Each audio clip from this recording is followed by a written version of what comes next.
5절 한 절씩 교독하겠습니다. 할렐루야 내 영혼아 여호와를 찬양하라. 나의 생선의 여호와를 찬양하며 나의 평생에 내 하나님을 찬송하리로다. 귀인들을 의지하지 말며 도울림이 없는 인생도 의지하지 말지니 그의 호흡이 끊어지면 흙으로 돌아가서 그날에 그의 생각이 소멸하리로다. 5절 다 같이 합니다. 야곱의 하나님을 자기의 도움으로 삼으며 여호와 자기 하나님에게 자기 소망을 두는 자는 복이 있도다. 아멘. 시편 146편 1절부터 5절까지의 말씀을 중심으로 성도의 신앙생활의 모습이라는 제목으로 신앙생활을 어떻게 해야 되는가, 성도의 신앙생활의 세 가지 모습이 이 시편 146편 1절부터 5절에 통해서 은혜를 함께 나누려고 합니다. 첫 번째는 3절입니다. 3절을 함께 읽겠습니다. 시작. 귀인들을 의지하지 말며 도울림이 없는 인생도 의지하지 말지니. 4절도 읽겠습니다. 그의 호흡이 끊어지면 흙으로 돌아가서 그날에 그의 생각이 소멸하려다.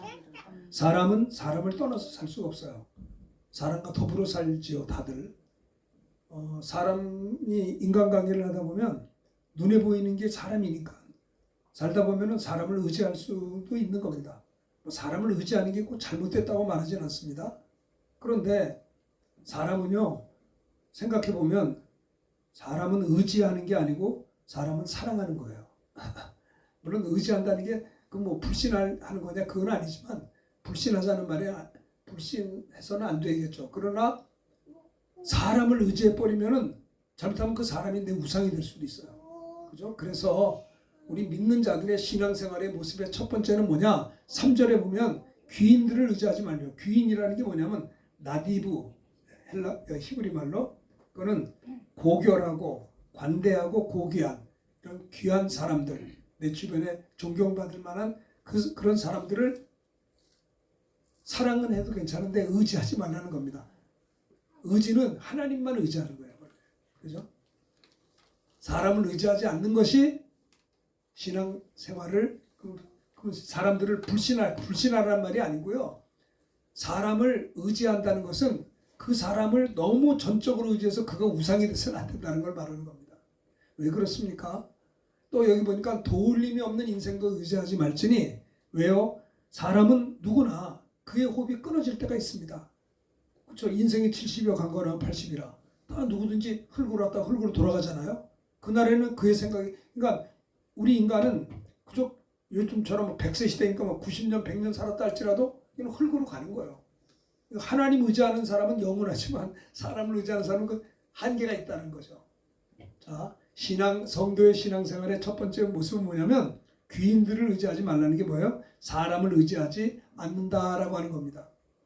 이 본문에 어떤 배경이 있었냐면 146편 시편은요, 바벨론 포로 이후의 때 쓴 시편입니다. 포로 생활하면서 고생을 많이 했잖아요. 포로 생활을 통해서 그들은 노예 근성도 있고요, 열등감도 있고 패배감도 있고, 바벨론 포로 70년 돌아왔어도 늘 그들은 어떤 그 열등감이 있는 거예요.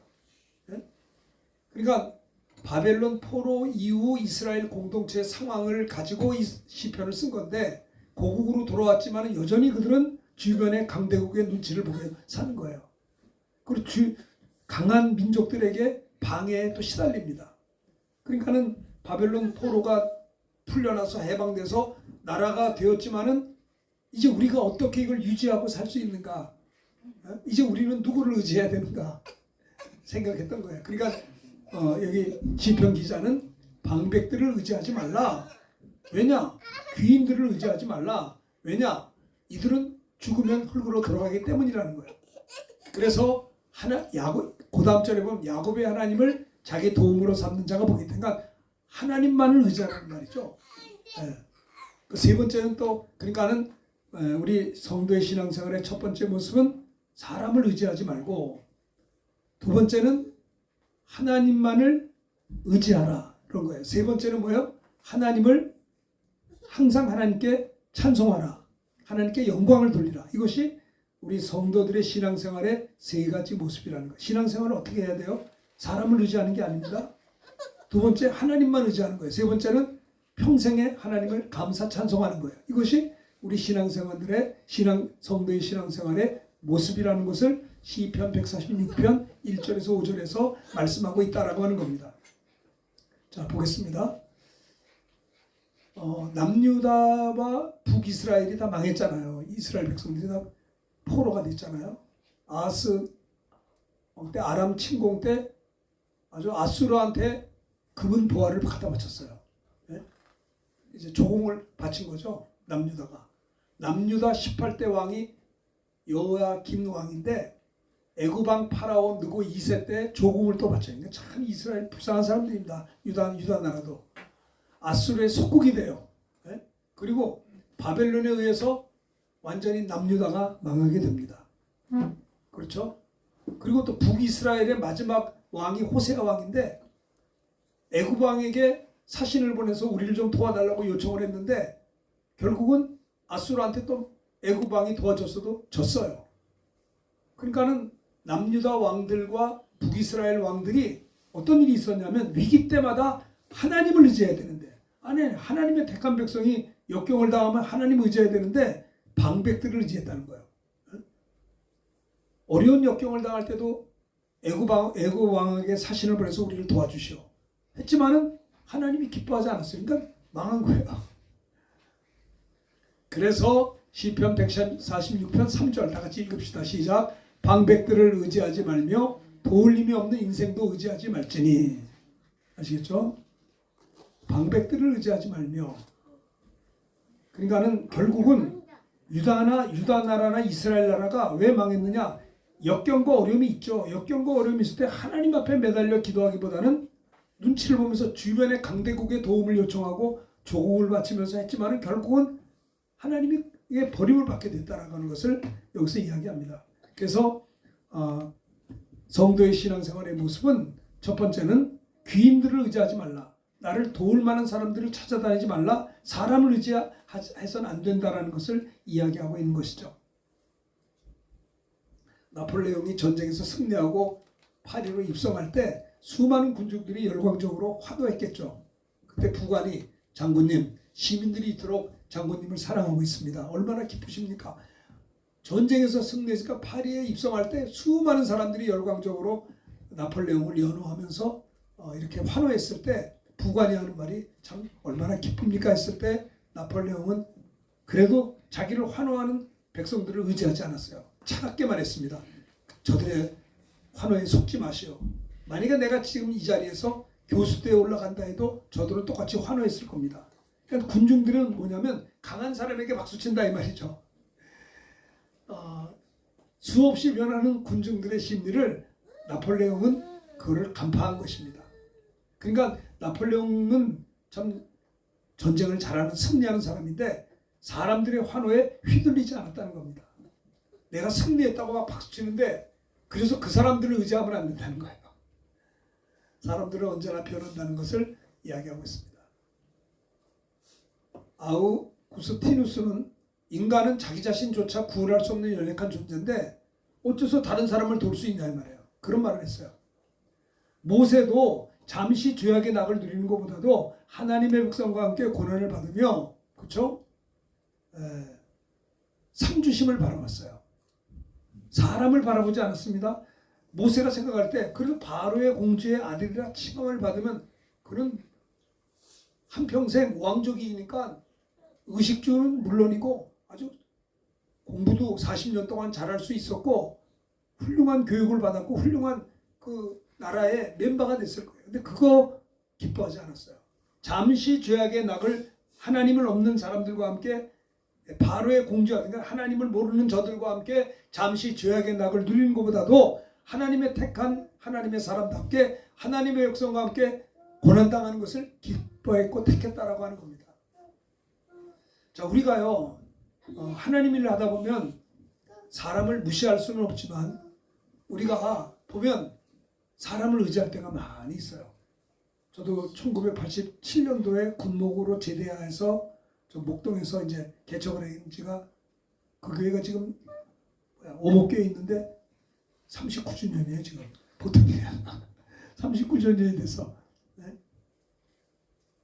87년이지 지금 2026년이니까 그렇죠?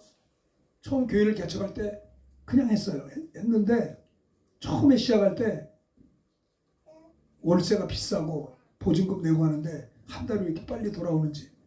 그러니까 당장 이 개척을 하다 보면 아는 사람이 없이 했으니까 진짜 힘들었어요. 그런데 그래도 하나님께서 가르쳐준 것은 그럼에도 불구하고 사람 의지하지 말고 나를 의지해라. 하나님께 기도하라는 사인을 많이 주셨어요. 그러니까 우리가 아무리 힘들고 어려워도 사람을 의지하면 실망하게 되는 거예요. 나는 서울에서 개척을 하면 우리 형님, 누님들, 가족, 친척들, 조카들 한 3, 40명 된다고요, 서울에.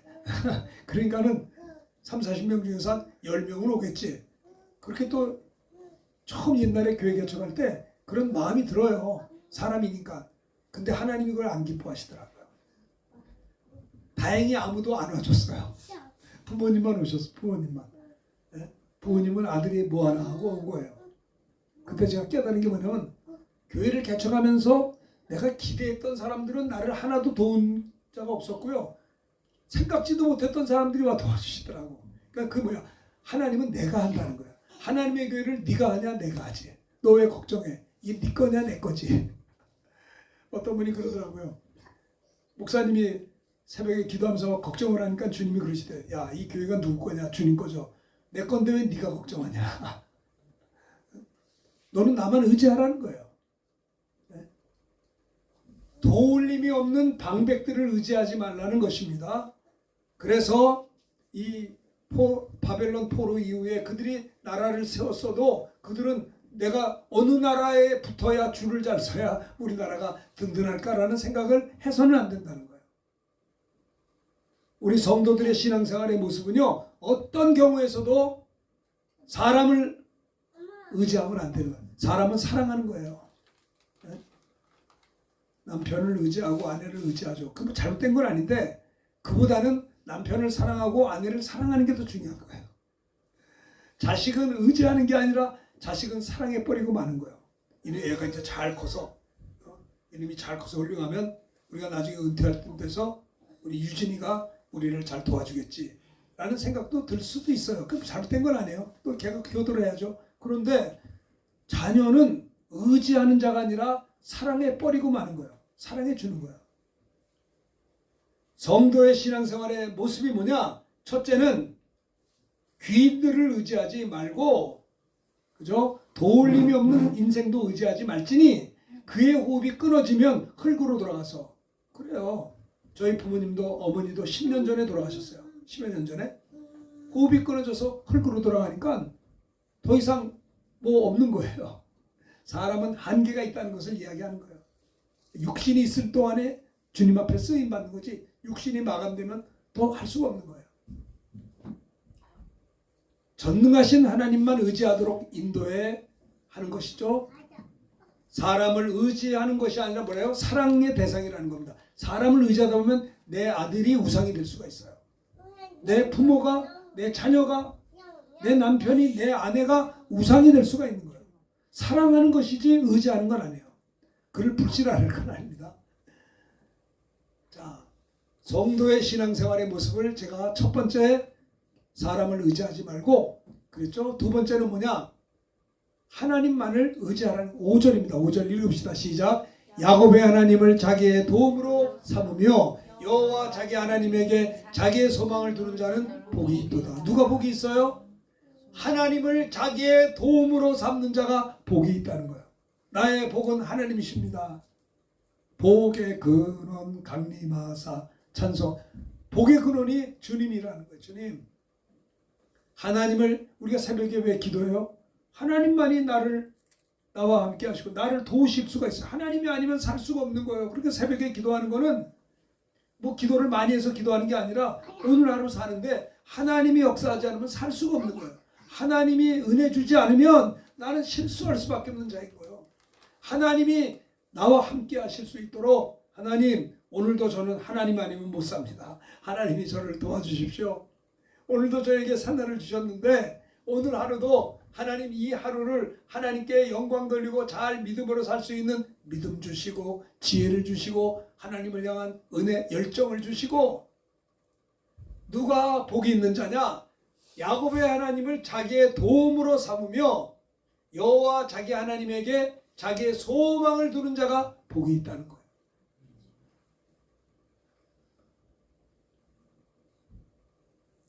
제가 우리 여러 사람들하고 대화하다가 제가 어떤 분은 이제 중매를 했는데 그 이제 결혼이 다 되는 것 같아요. 근데 이제 얘기하다가 그 형제가 이제 사업을 하는데 그 형제한테 물어봤어요. 중매를 하는 거니까 연봉이 얼마나 돼? 그 중매는 그러고 따지잖아요. 근데 말을 글쎄요 얼마나 될까요? 그러더니 한정한테 한 2억 될 거래요. 그럼 나이가 젊은데 많이 버네. 매달 일정하지는 않아도 사업하는 사람이니까 평균 2억은 된다는 거예요. 그래서 내가 이제 그걸 알았죠. 그랬더니 앉아있는 사람들이 갑자기 얼굴이 밝아지는 거예요. 아니 예수님 때문에 얼굴을 안 밝아지는데 2억 얘기한 거 확 밝아지는 걸 보고 왜 저래? 저도 돈을 좋아해요. 좋아하는데 주님 때문에 얼굴 밝아지고 싶지 그것 때문에 자존심에서 상해서 못하겠어요. 우리 기쁨의 근원이 주님이지 그게 뭐예요 그게? 예? 웃쳤다는 겁니까 그게? 사실 그렇습니다. 교회가 우리 목사님들 앞에 계시지만 재정이 많아질 때가 있잖아요. 많아져도 겁이 나요. 왜 겁이 나면 재정이 많아지면 이거를 하나님 앞에 잘 써야 될 게 부담스러운 거예요. 사람이니까 실수할 수가 있기 때문에 교회가 커져서 부흥해서 재정이 많을 때는요 더 기도하게 돼. 이거 하나님 앞에 바르게 쓸 수 있게 해달라고. 잘못하면 실수할 수가 있단 말이에요. 결정을 잘못할 수가 있다고. 성도의 신앙생활의 모습이 뭐냐? 하나님을 자기의 도움으로 삼은 자가 여호와 자기 하나님에게 자기의 소망을 두는 자가 복이 있다. 이 뭐예요? 한마디로 말하면 따라합시다. 하나님만을 의지하는 것입니다. 네, 하나님만을 의지하는 겁니다. 우리 예전에 전도사 때 우리 목사님이 늘 불렀던 찬송이 있어요. 주님을 의지합니다. 주님을 의지합니다. 내 삶에 뭐 하면서 찬송하는 게 있어요. 주님을 의지합니다. 그 찬송을 늘 주일날마다 두 손 들고 불렀어요. 주님을 사랑합니다. 주님을 사랑합니다 하면서 주님을 의지합니다. 주님을 의지합니다. 주님을 의지할 때 강하고 주님을 의지했기 때문에 다윗은 골리앗을 물리칠 수가 있었던 거예요. 성도의 신앙생활의 모습은 도울림이 없는 방백들을 의지한, 다시 말해서 사람을 의지하지 않고 사람을 의지했더니 남유다도 망하고 북이스라엘도 위기가 생기면 강대국한테 조공을 바쳤다니까요. 우리 좀 도와달라고.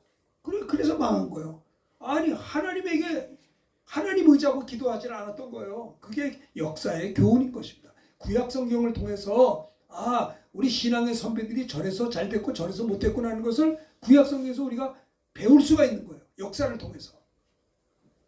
성도의 신앙생활의 모습은 어떤 경우에서든지 사람을 의지하지 않아야 됩니다.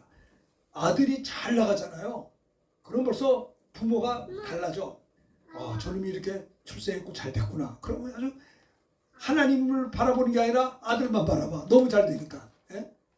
너무 막 성공하니까. 하나님이 기뻐하지 않는 거예요. 사람 도울림이 없는 그들은 호흡이 끝나면 끝나는 거예요. 아무것도 아닙니다. 잠시 잠깐이에요. 하나님은 영원하신 하나님 아닙니까? 성도의 신앙생활의 첫 번째 모습은 사람을 의지하지 않는다고 해서 사람을 불신하라는 말이 아니라 그게 우상이 되고 거기에 엎드려져서는 안 된다는 걸 말하고요. 두 번째는 하나님을 자기의 도움으로 삼는 자가 복이 있다는 거예요. 이게 무슨 말이요? 하나님만을 의지하는 자가 복이 있다는 겁니다. 어떤 경우에서든지 하나님만 의지하면 하나님이 역사하세요. 그렇습니다. 그래서 사무엘상 17장 45절 읽읍시다. 시작. 다윗이 블레셋 사람에게 이르되 너는 칼과 창과 단창으로 내게 나아오거니와 나는 만군의 여호와 이름 곧 내가 모욕하는 이스라엘 군대의 하나님의 이름으로 내게 나아가노라. 하나님만을 의지해서 골리앗을 향해서 나갔던 다윗은 승리했던 거예요. 우리들도 성도의 신앙생활을 어떻게 해요? 하나님만을 의지하는 모습이어야 된다라고 하는 겁니다. 작년에도 참 선교지를 많이 갔어요. 독일도 가고 싱가포르도 가고 필리핀도 가고 캄보디아도 갔어요. 지난주에 우리 권사님이 저보고 아니 안 나갔어요. 나갈 만한데 권사님 걱정하지 마시오. 내가 3월에 또 나가게 됐어요. 어저께. 다시 또 올해 필리핀 판달라 신학교에 작년에 갔었는데 집회 다시 하자고. 내 권사님 얘기 듣고 내가 가야겠구나. 갈 때가 됐구나. 아니 간다고 가는 것도 아니야. 오라니까 가는 거지. 그렇지 않아요? 하나님만 의지하는 겁니다. 가게 되면 여러 가지 필요한 것들이 많아요. 하나님이 보내면 하나님이 채워주시는 거예요. 어? 하나님만을 의지하는 우리가 사람을 의지하는 게 아닙니다. 하나님만을 의지하는 우리가 돼야 돼요. 다윗은 하나님만을 의지했기 때문에 저 할례 받지 못한 이 이방인 저 블레셋 하나님을 모욕하는 누굽니까? 골리앗을 향해서 너는 칼과 창과 단창으로 내게 나오지만 나는 만군의 여호와의 이름 내가 모욕하는 이스라엘 군대 하나님의 이름으로 너의 물맷돌을 던졌을 때 물맷돌은 벨기 아니지만 이 물맷돌에는 뭐예요? 만군의 여호와의 이름에 명예가 걸렸기 때문에 그를 쓰러뜨리게 된 겁니다. 내게 은과 금은 없어도 내게 뭐가 있어? 예수의 이름이 있기 때문에 예수의 이름으로 빨리 걸어 했더니 받으라 했더니 받고 걸었어요. 하나님의 이름은요 능치 전능하신 하나님의 이름이에요. 그 하나님을 의지해야지 사람을 의지하면 되겠냐 이 말이에요. 성도의 신앙생활의 모습은 뭐예요? 하나님만을 나는 의지합니다. 하나님만을 의지하는 사람의 특징이 뭔지 아세요? 기도하는 사람이에요. 나는 하나님이 아니면 실수 많이 하고요. 하나님이 저를 잘 알잖아요. 내가 하나님이 아니면 나는 시행착오할 수밖에 없는 자요. 나는 지혜도 없고 부족한 게 약점이 많은 자이오니 하나님 나에게 은혜를 주옵소서. 하나님을 의지하는 자가 심령이 가난한 자예요. 심령이 가난한 자가 복이 있어요. 천국이 임하여 천국이. 심령이 가난한 자가. 야곱은 심령이 언제 가난했느냐? 야복 나루터에서 죽음을 앞에 두고 형님하고 이게 큰일 났네 가지고 몸을 칠 때 환도뼈가 부러졌잖아요. 유골시켰단 말이에요. 그러니까 이제는 하나님만 붙잡아야 돼. 이젠 도망갈 다리도 없어요. 쩔뚝거리고 어떻게 도망갈 거예요? 그러니까는 하나님이 왜 야곱의 환도뼈를 쳤느냐? 하나님의 사랑이에요. 너 네 다리 의지하지 말고 나 의지해. 이 야곱은요 너무 똑똑해가지고 기도하다가도 응답되면 땡큐지만 응답 안 되면 난 도망가야지. 살아야 될 거 아니요. 그러니까는 기도 응답 주시면 감사하지만 응답이 없으면 난 도망갈 거다라는 생각을 못하도록 하나님이 환도뼈를 쳐버린 거야. 환도뼈를 쳐도 말미암아 부러짐으로 인해서 그런 가난한 마음을 가지고 하나님이 아니면 난 안 됩니다. 천사와 씨름을 축복하지 않으면 놀 수가 없습니다. 그래서 하나님께서 가난한 심령을 만드시고 하나님만을 의지하게 만들고 내 이름이 뭐냐? 야곱입니다. 그런 말 하지 말고 이스라엘이라. 그를 응답하셨어요. 성도의 신앙생활의 모습은 사람을 의지하지 않는 정도가 아니라 하나님만을 어떤 경우에서도 의지하는 자가 되어야 되는 겁니다. 쉬지 않고 하나님 의지하는 자의 특징이 뭐냐? 쉬지 않고 기도하는 겁니다. 근데 어떤 사람은 쉬지 않고 걱정을 많이 해요. 문제만 생기면 그냥 파르르 떨고 얼굴이 안색이 변해. 막 그냥 갑자기 막 신경질이 나고 화가 나고 짜증이 나고 이성을 잃어요. 왜? 하나님 안 의지하기 때문에 그래요. 뭔 일이 생기면 큰일 나긴 뭐가 큰일 나요. 성경은 약속합니다. 너희가 감당할 시험밖에는 너에게 당한 것이 없나니 하나님은 미쁘사 너희가 감당치 못할 시험당함을 허락지 아니하시고 시험당할 쯤에 피할 길을 내사 능히 너희로 감당케 하신다고 제가 말해 주님의 약속이에요. 천지는 없어도 주의 약속의 말씀은 1점부터 변치 않고 이루어지잖아요. 사람들이 어떤 이 문제가 있어요. 뭐 자녀들의 문제 있어요. 뭐 기가 막힌 게 있어요. 그러면 큰일 났는데 어떻게 하면 좋은가? 걱정하지 마요. 감당할 만큼만 주세요. 하나님은. 아니 그분이 약속한 것이 왜 안 이루어지겠냐 말이에요. 눈 하나 깜짝 안 해요. 피할 길이 있겠네. 이게 무슨 일이지? 이런 걸 가리켜서 긍정적 사고방식이 아니에요. 이건 성경적 사고방식이에요. 여러분 possibility thinking은요. 이거는 심리학적인 용어는 인본주의입니다. 인본주의. 아니 적극적 사고방식이 좋죠. 부정적인 거가 훨씬 낫죠. 그런데 적극적 사고방식은 성경이 아니에요. 하나님의 약속의 말씀을 가지고 사는 거지. 그게 무슨 적극적 사고방식. 물론 적극적 표현하는 게 틀린 말은 아니지만 더 맞는 말은 약속의 말씀을 붙잡고 사는 거다.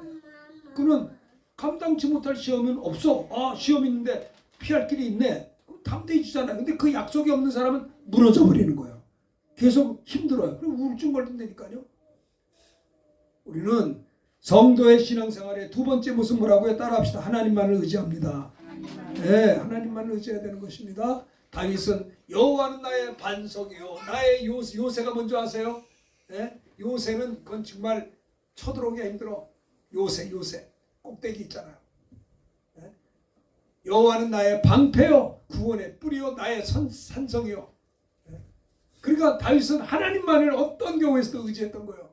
쫓겨다니고 피난 생활하면서도 시편을 쓰기를 여호와는 나의 목자시니 내가 부족함이 없습니다라는 게 왕궁에서 쓴 시편이 아니에요. 구테타로 도망다니면서 쓴 거예요. 그게. 그 역경 속에서도 그런 찬송을 불렀어요. 시편의 절반이 다윗이 쓴 시입니다. 그렇죠? 자, 다윗을 점점 강성하게 했어요. 다윗은 어떤 상황에서든지 하나님만 의지했기 때문에 여호와께서 주위의 대적을 다 물리치게 했어요. 그 역대상 11장에 나와요. 하나님께서 함께 하심으로 하나님만을 의지하는 다윗을 축복하셔서 하나님이 다윗을 점점 강성하게 했다라고 하는 겁니다. 어디를 가든지 이기게 하셨다라고 사무엘하 88장에 말씀했어요. 다윗과 유다왕, 이스라엘 왕은 좀 다르죠. 남유다왕, 북이스라엘 왕은 역경 때 강대국한테 찾아가서 도와달라 조공과 지을 했는데 다윗은 어려울 때마다 하나님 앞에 하나님 의지하고 하나님 앞에 기도했던 다윗을 대조적으로 우리가 살펴볼 수가 있습니다. 그래서 시편 62편에 보면 나는 하나님만 의지합니다. 자, 5절 읽어봅시다. 62편 5절 시작. 나의 영혼아 잠잠히 하나님만 바라라. 물은 나의 소망이 그로부터 나오는도다. 6절 오직 그만이 나의 반석이요 나의 구원이시요 나의 요새시니 내가 흔들리지 아니하리로다. 7절 8절입니다. 나의 구원과 영광이 하나님께 있으며 내 힘의 반석과 피난처도 하나님께 있도다. 백성들아 시시로 그를 의지하고 그 앞에 마음을 토하라. 하나님은 우리의 피난처시로다. 셀라는 높이라는 거죠. 할렐루야 할렐루야. 내 영혼아 어찌하여 내가 낭망하는가. 내 영혼아 깰지어다. 너는 하나님을 바랄지어다. 잠자는 자기 영혼을 깨웠어요. 내 영혼아 어찌하여 내가 이렇게 낭망하는가. 하나님의 도움을 인하여 오히려 찬송하리로다. 시편 기자는 잠자는 자의 영혼을 깨웠어요. 여러분 깨우세요. 좀 멍하게 있지 말고. 내 영혼아 너는 아침에 일어나서 기도도 왜 안 하느냐. 내 영혼아 너는 이렇게 그 걱정을 많이 하느냐. 너는 하나님을 왜 의지하지 않느냐. 내 영혼아 깰지어다. 하나님을 바랄지어다. 내 영혼아 도우시는 하나님을 인하여 찬양할지어다. 오직 하나님만 의지하지 않겠습니까? 스펄전 목사님은 하나님은 결코 실수하지 않으시며 하나님을 신뢰하는 자를 결코 실망시키지 않는다는 말을 했어요. 당연한 말이죠. 토저 신학자는 하나님을 의지하는 성도는 세상에 줄 수 없는 보이지 않는 뿌리를 가진 나무와 같다고 했어요. 가뭄이 와도 잎이 청청하죠. 뿌리가 있으니까. 뿌리가 있는 거는 가뭄이 와도 뿌리 때문에 살아요. 역경을 당할 때 기도하는 거예요. 파타야 바닷가에서 시동이 꺼지고 배에 물이 들어왔을 때 정신이 없더라. 이래 죽으면 어떡하나. 1시간 기도해서 1시간. 기도해야 기도는 응답이 있으니까요.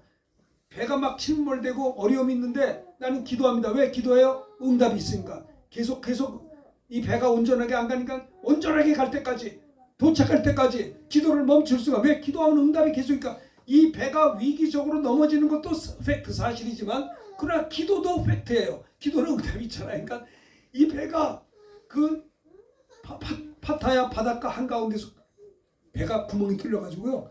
이게 이게 뭐야? 이게 고장이 났어. 모타포도가.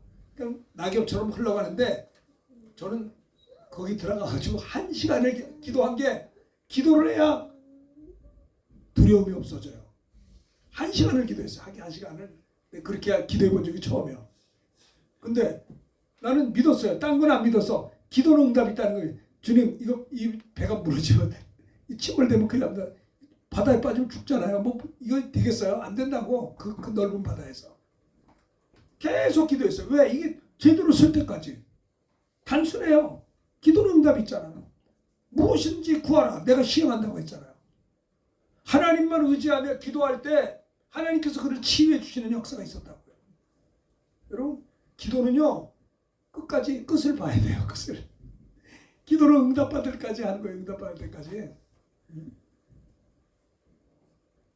성도의 신앙생활의 모습이 뭐예요? 하나님을 자기의 도움으로 삼으며 하나님만 의지하는 겁니다. 하나님만을 의지하는 자의 특징이 뭐예요?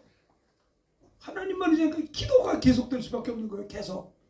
그런 사람이 하나님 의지하는 자인 것입니다. 기도를 안 하니까 딴 생각하고 기도하지 않기 때문에 그래서 너희가 1시간 또 깨어 기도해. 시험에 들지 않도록 깨어 기도하니까 시험 드는 게 당연한 거라니까요. 네?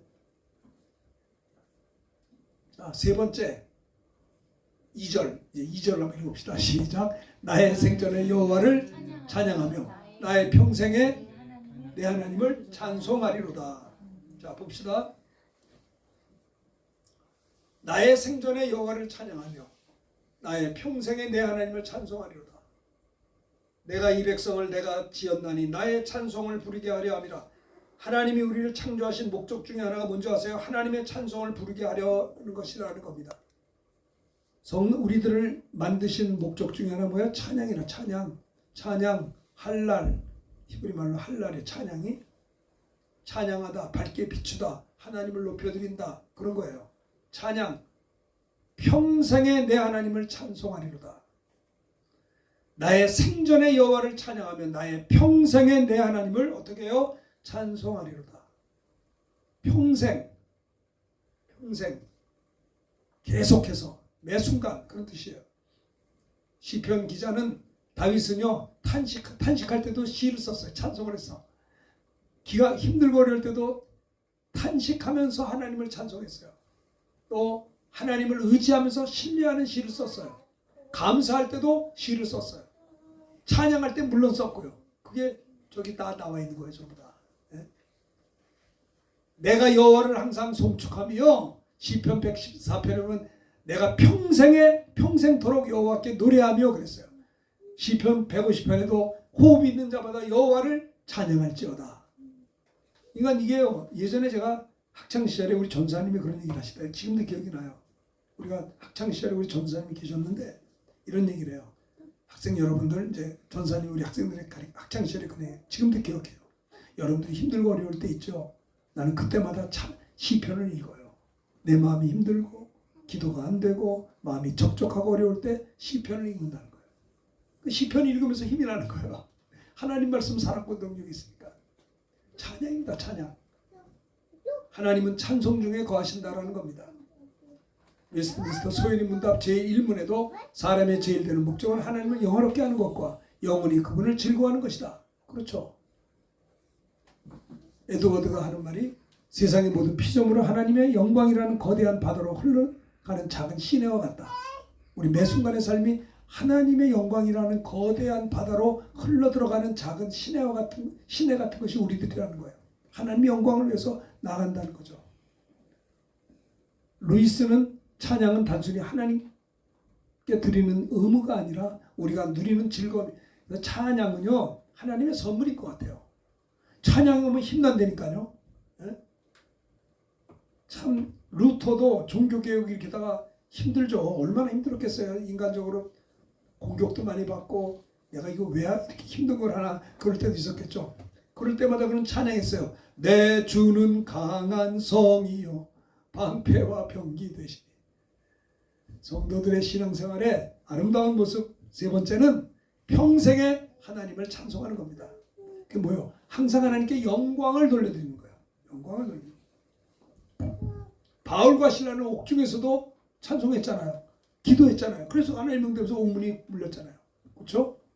지진이라고요. 우리는 먹든지 마시든지 뭘 하든지 다 어떻게 해요? 하나님의 영광을 위해서 해야 되는 거예요. 이제 구정 명절을 위해서 조심해야 돼요. 과식하기가 너무 쉬운데 하나님의 성전을 아무렇게나 하면 안 됩니다. 과식하면 안 되는 거예요. 참 근데 인간이 이 식사가 제일 간사해가지고 식욕을 절제가 안 돼요. 이게 기도 제목이야. 성령의 열매가 절제인데 내가 이걸 먹어서 하나님께 영광이 되면 하는 거고 이것이 하나님께 영광이 되면 먹지 말아야 되는 거예요. 이 음식이 내 육신 하나님이신 내 성전을 잘 관리할 수 있으면 마시고 먹을 수 있으나 이 음식 꼭 먹고 마시는 것이 하나님의 성전에 잘 관리하지 못해서 하나님의 영광 가리우는 거 안내해야 된다는 것이죠. 시편 기자는 내 생전의 여호와를 찬양하며 내 평생에 내 하나님을 찬송하리로다. 이게 뭐예요? 평생에 하나님을 찬송한다면 항상 하나님께 영광을 돌려드린다라고 하는 겁니다. 하나님께 영광을 돌려드린다. 은혜 받은 사람들의 특징이 뭔지 아세요? 찬양입니다. 저는 어린 시절에 할머니의 손에 컸어요. 우리 부모님은 피난와가지고 영두부 시장에서 다 돈 벌려 장사로 다니셨고 할머니가 우리 오남매를 키웠어요. 근데 우리 할머니는 권사님이셨어요. 이북에서부터 예수 믿었어요. 우리 할머니는. 내가 대학 졸업반 때 옛날에 돌아가셨는데 그 할머니 때문에 우리 집안이 다 예수 믿게 됐어요. 근데 그 할머니는 이렇게 우리와 같이 사시면서 늘 오남매를 먹여주고 키워주고 부모님은 나가 돈 벌고 들어오시니까 할머니 손에 우리가 컸는데 그 할머니의 특징은 지금도 내가 귀에 생생한 게 뭔지 아세요? 찬송소리요. 잠시 내가 이 세상 살면서 항상 찬송 부르다가 뭐 평화로다 하늘 위에서 내려오네. 나는 주일학교 다니면서요 어른 찬송가를 더 많이 배웠어. 할머니 때문에. 할머니 계속 불러요 찬송. 그 할머니의 찬송 소리가 지금도 쟁쟁해요. 아니 어린 시절에 그 들었던 찬송이 잊어버려지지가 않아요. 신기하죠. 아니 우리 할머니는 찬양을 많이 하시는 분이에요. 근데 윤포 사람들은 찬양을 안 해. 앞만 봐도 하나도 안 해. 24시간 한 번도 안 해. 예배 때만 하고 꼭 입 다물어. 찬송할 생각을 안 해. 난 찬송이 안 될 때는 일부러 기독교 방송을 듣든지 찬송 테이블 일부러 찬송 들으면서 내 영혼을 깨우면서 찬양하면 은혜가 되는 것도. 그런 노력도 안 해. 세상에 관심이 많아요. 먼저 그의 나라와 그 일을 구하려고 하지를 않아요. 먼저 성령 충만하려고 하질 않아요. 먼저 하나님만을 의지하는 그 중심이 없다 이 말입니다. 성도의 신앙생활의 세 번째 모습은 뭐예요? 평생에 내 하나님을 찬송하려다. 다윗은 힘들고 어려울 때 탄식할 때도 하나님 앞에 탄식하면서 찬송했어요. 감사할 때 물론 찬송했고요. 하나님을 의지할 때도 신뢰하는 찬양을 했고 시편 150편 가운데 반 이상을 다윗이 성령의 감동으로 시를 썼고 찬송시를 썼다는 이 말입니다. 은혜 받은 사람의 특징이 뭐냐? 찬양이 충만합니다. 시험 든 사람들은 그 입에 찬양이 없어요. 병든 자들도 찬양하지 않습니다. 여러분 찬양은요 내가 성령 충만해 온도계라고도 사실 맞는 말이에요. 우리가 요즘에는 많이 옛날엔 부흥회를 많이 했어요. 부흥회 와서 은혜 받으면 권사님 부흥회 끝나고 목사님 축도 받고 이렇게 집으로 올 때 우리 입에서 찬송이 나와요. 누가 부르라고 하는 게 아니라 말씀 받은 게 은혜가 돼서 집에 가면 걸어가면서 막 찬송 부르면서 가. 여러분 어떤 가정이든지 그 가정에 찬송이 있는 집안은 성령 충만한 집안이에요. 계급이 목사님 가정이든 장로님 가정이든 아니 명절에 가도 한 번도 찬송을 없어. 예배도 없어 요즘에는요. 이런 거 봐요. 무슨 뭐 종교는 자유인데 입에 말이나 못하면 불쌍해 죽겠어요. 자기 아버지는 장로님인데 자식은 내가 볼 땐 믿음이 거의 없는 것 같아. 주일도 잘 안 지켜.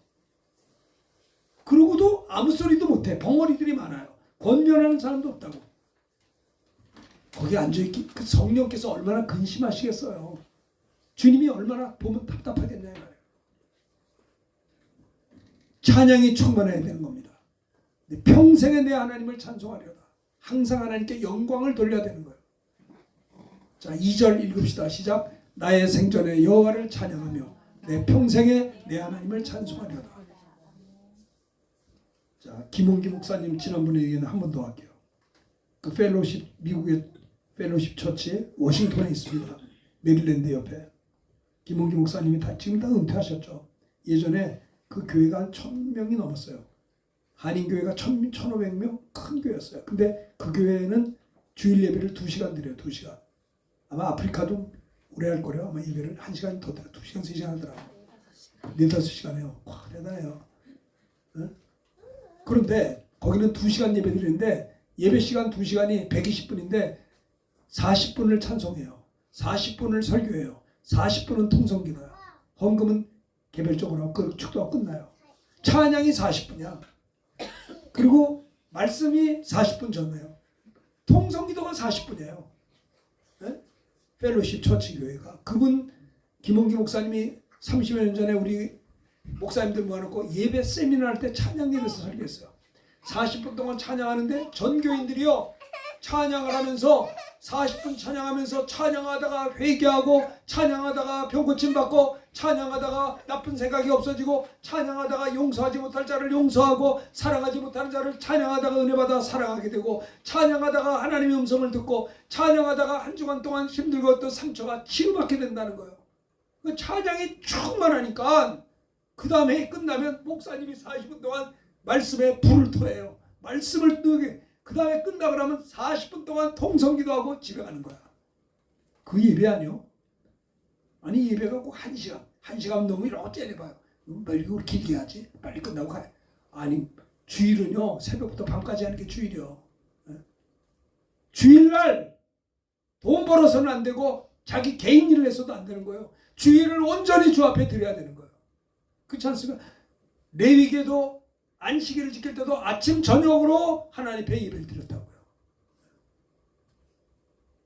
제가 이 필리핀 반달라 신학 작년에 5월달 갔다 이제 올해는 3월에 중선에 가는데요. 내가 놀란 게 뭐냐면 우리 어렸을 때 주일학교하고 똑같아. 이야 저 사람들 찬양이 충만하고요. 교회 중심이고요. 교회 와서 막 그 학생들 청년들이 막 준비하고요. 찬양이 충만해. 워십 댄싱도 하고 예배가 몇 시간인지를 몰라요. 어떻게 보면 복음은 가난한 자의 것인지도 모르겠어요. 그러니까 잘 살지만은 영혼은 빼빼 말라버리는 거예요. 은혜가 없는 거예요. 기쁨이 없는 거예요. 가정이 무너져요. 다 깨지고 우울증 환자 생기고 감사도 없고 찬양도 없고 능력이 없어요. 성도의 신앙생활의 모습에 대해서 생각해 보았습니다. 아무쪼록 우리가 성도의 신앙생활의 3가지 모습 따라합시다. 사람을 의지하지 않습니다. 하나님만을 의지합니다. 3번째는 뭐요? 항상 하나님께 영광 돌립니다.